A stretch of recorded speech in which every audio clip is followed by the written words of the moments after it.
प्रदेश में पत्रकारों एवं मीडिया हाउस पर हो रहे फर्जी मुकदमे और सरकार की तानाशाही के खिलाफ वरिष्ठ पत्रकार आशीष चित्रांशी यूसी न्यूज संपादक पत्रकारों की आवाज को बुलंद करने के उद्देश्य से गाजीपुर बॉर्डर गाजियाबाद से लखनऊ तक पदयात्रा आज दोपहर 12 बजे से शुरू करेंगे। पत्रकारों की आवाज को बुलंद करने और जर्नलिस्ट प्रोटेक्ट एक्ट बनाने की मांग को लेकर लखनऊ तक जाने वाली इस पदयात्रा में आवाज सरकार तक पहुंचाने का कार्य कर रहे हैं। गाजियाबाद से पदयात्रा के लखनऊ तक सभी जिले के पत्रकारों ने स्वागत समर्थन देने का प्रयास किया। कानपुर देहात पहुंचते ही जिले के सभी पत्रकारों ने समर्थन देते हुए स्वागत किया। वहीं आशीष ने बताया कि पत्रकारों की सुरक्षा को लेकर कानून बने। कानपुर देहात में हिमांशु शर्मा, अभिषेक शुक्ला, संजय, अजय, अंजनी पांडे, लखन पांडे, रोहित त्रिवेदी, गौरव आदि सभी पत्रकार उपस्थित रहे।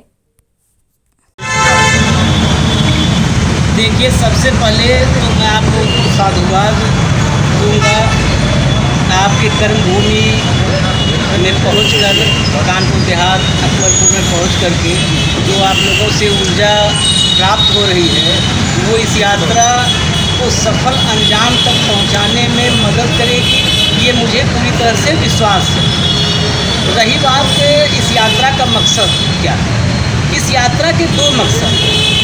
पहला मकसद ये हमारे आप से जुड़ा हुआ है कि हम पहले एक बार अपना आत्मावलोकन करें, आत्मनिरीक्षण करें कि क्या हम जो कर रहे हैं पत्रकारिता में वही पत्रकारिता है या हम पत्रकारिता के मूल पथ से विमुख हो रहे हैं, भटक रहे हैं। दरअसल जो मैं पिछले काफ़ी वक्त से देख रहा हूँ, किसी एक ज़िले, एक कस्बे, एक तहसील की बात नहीं, उत्तर प्रदेश के पूरे 75 ज़िले, देश के अलग अलग हिस्सों से भी खबरें आती हैं, लेकिन मेरी चिंता का मूल विषय, मूल बिंदु उत्तर प्रदेश रहा है। उत्तर प्रदेश के 75 ज़िलों की तस्वीर ये है पत्रकारिता के भीतर की कि बड़ी संख्या में पत्रकार पत्रकारिता के मूल कर्तव्य से विमुख हो गए, या विमुख जो नहीं हुए हैं उनके मन में भी अंतर्द्वंद है, वो भी पथ से विमुख होने की चेष्टा कर रहे हैं। अंदर से उनके मन में भी विचार आ रहा है। वो विचार आने के पीछे दो वजह मैं मानता हूँ। पहली वजह क्या है कि जो नई पीढ़ी के युवा आ रहे हैं पत्रकारिता में, वो पत्रकारिता को नहीं समझ रहे हैं। दरअसल मैं सबसे चाहता हूँ, ये मेरी अपनी भावना है, अपने विचार हैं, इससे आप लोग कितना इत्तेफाक रखते हैं ये आप पर निर्भर करता है। पहले तो आप पत्रकारिता को समझिए। पत्रकारिता जैसे हर चीज़ का, हर जो भी दुनिया में व्यवसाय हैं, अच्छे या बुरे, हर व्यवसाय का, हर व्यक्ति का एक चरित्र होता है, एक मूल चरित्र, मूल आत्मा होती है, उसकी रूह होती है। वैसे ही पत्रकारिता की जो आत्मा है, उसका मूल चरित्र है, वो जन सरोकारी है। और लोकतंत्र में पत्रकारिता की अहमियत क्या है, उसको आप इस उदाहरण से समझिए कि दुनिया में जितनी शासन पद्धतियाँ आई आज तक, आप देखे नहीं है राजशाही, आपने सामंतशाही नहीं देखा है, हम सब ने लोकशाही देखा है, उसमें जन्मे हैं, उसी लोकशाही में हम पले बड़े हैं। लेकिन दुनिया में सबसे खुशनुमा, सबसे कल्याणकारी जो शासन पद्धति मानी गई वो लोकशाही, वो लोकतंत्र को माना गया। क्यों माना गया, ये अगर आप समझ लेंगे क्यों माना गया, आप पत्रकारिता वाकई ईमानदारी से करने लगेंगे। लोकशाही को सबसे खूबसूरत शासन पद्धति इसलिए माना गया कि लोकशाही एकमात्र ऐसी शासन पद्धति है जो समाज के सबसे आखिरी पायदान पर खड़े, सबसे कमजोर, पीड़ित, वंचित, शोषित व्यक्ति के हक हुकूक की आवाज़ उठाने की आज़ादी उसको देती है। वो अपने हक हुकूक की आवाज़ देश के सर्वोच्च सत्ता के सामने भी बिना डरे, बिना भय के, वो बिना पैर कांपे हुए वहाँ पर जुबान हिले हुए रख सकता है।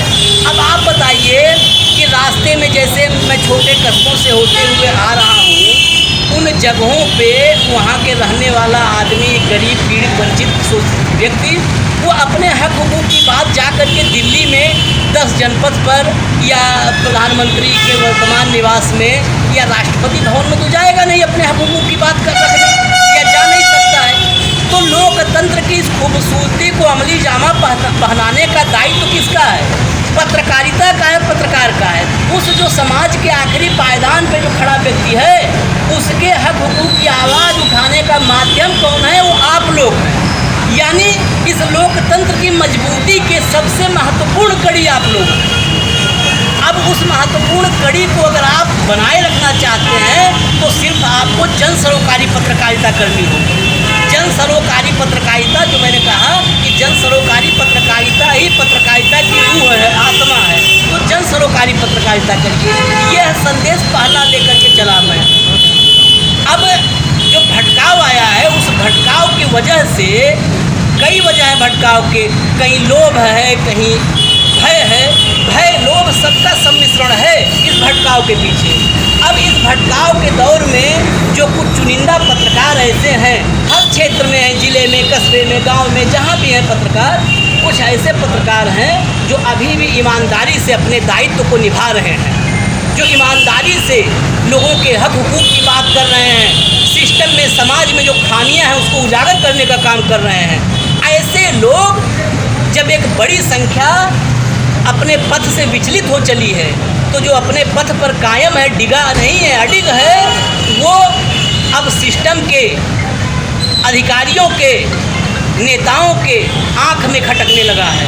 उनकी सच्ची खबरें जो सच्चाई दिखाते हैं वो उनको नागवार गुजरती हैं। फिर वही शुरू हो जाता है प्रत्यक्ष या अप्रत्यक्ष रूप से दमन उत्पीड़न का दौर। वो प्रत्यक्ष भी होता है, अप्रत्यक्ष भी होता है। इस दमन उत्पीड़न को कतई स्वीकार नहीं किया जा सकता है।